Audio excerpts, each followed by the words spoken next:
টানা প্রায় ১.৫ মাস পর দেশের বেশিরভাগ নদ-নদীর পানি বিপদসীমার নিচে নেমেছে। স্বাভাবিক হয়ে আসছে উত্তরাঞ্চলে বন্যা পরিস্থিতি। মধ্যাঞ্চলেও উন্নতি হচ্ছে। বন্যার পানি নেমে গেছে ২২ জেলা থেকে।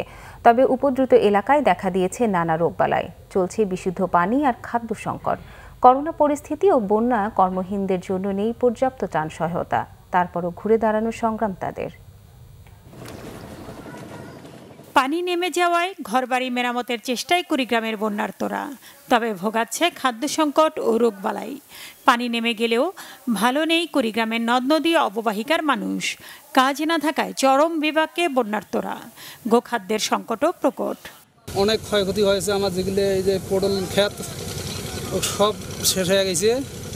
আমরা অনেক চিন্তা ভাবনা করতেছি যে সামনে আমরা কেমন করিয়া খেতি করব, এটা খুব কষ্টে আছি।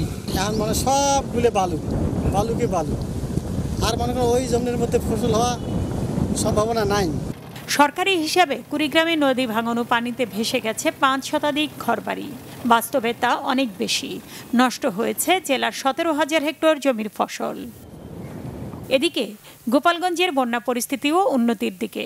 তবে সদর, মকসুদপুর, কাশিয়ানী, কোটালীপাড়া ও টুঙ্গিপাড়ায় এখনও ডুবে আছে বাড়িঘর, রাস্তাঘাট ও ফসলি জমি। চলছে নদী ভাঙনও।